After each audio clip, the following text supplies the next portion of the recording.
आलोचना करने के लिए अवसर, स्वर्णिम अवसर प्राप्त हुआ है।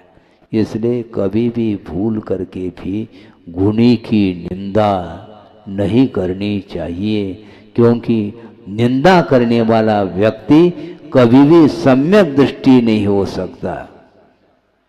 सोचो, विचार करो, ध्यान से सुनो।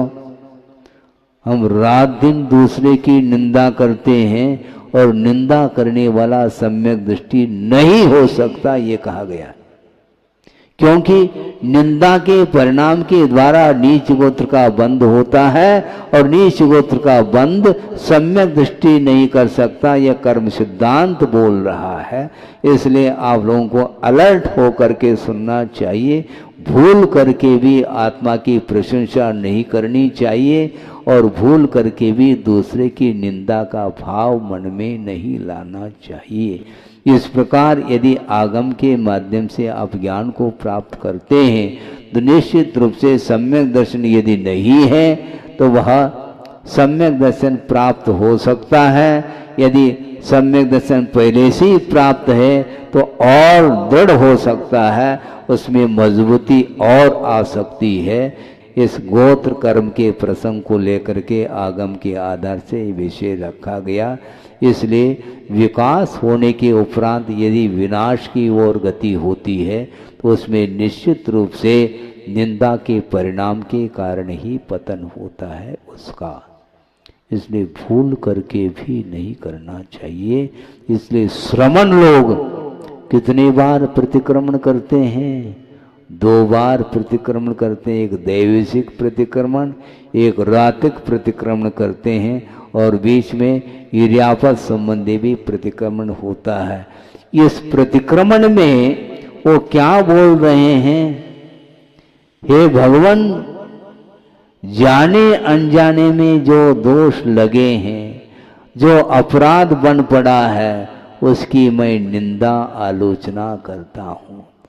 पापिष्टेन दुरात्मना जड़धिया मायाविना लोभिना राग द्वेष मली मसेन मनसा।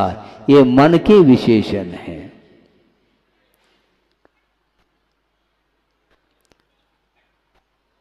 ये मन के विशेषण है। मैं कैसा, मेरा मन कैसा है?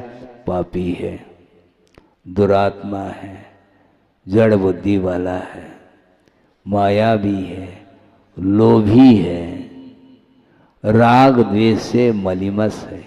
ऐसे मनसा दुष्कर्म यन निर्मितम। इस प्रकार कलुषित मन के द्वारा जो दुष्कर्म ने पाप कर्म का अर्जन किया है। हे भगवान, त्रैलोक के अधिपति, 3 लोक के नाथ, हे भगवान, इस प्रकार का जो पाप अर्जन किया था ज्ञान दशा में, और आपकी स्तुति करने से, आपकी आराधना करने से ही ये सारे के सारे पाप कर्म भूल सकते हैं। इस प्रकार श्रमण लोग अपनी निंदा, अपनी आलोचना, अपनी गर्ना करते हैं, अपने आप को अपराधी मान रहे हैं। किंतु जो व्यक्ति निरपराध व्यक्ति को भी अपराधी घोषित करने का प्रयास करता है, उससे बढ़कर के और निकृष्ट परिणाम किसी की दुनिया में नहीं हो सकते। इसलिए पवित्र भावों को बनाने के लिए पुरुषार्थ की बड़ी आवश्यकता है, दुर्लभ वस्तु है।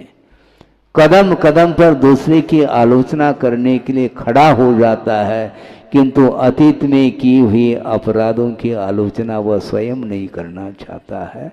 इसलिए इस प्रकार का विषय इसलिए रखा है क्योंकि कर्म का आश्रय यदि होता है, चाहे वह पुण्य कर्म का आश्रय हो, चाहे पाप कर्म का आश्रय हो, अपने आत्मगत परिणाम के द्वारा ही आश्रय अथवा बंध होता है। इसलिए बंध की परंपरा को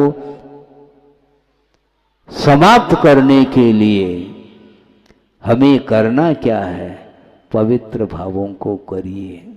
पुण्य की परिभाषा भी दी है आचार्यों ने।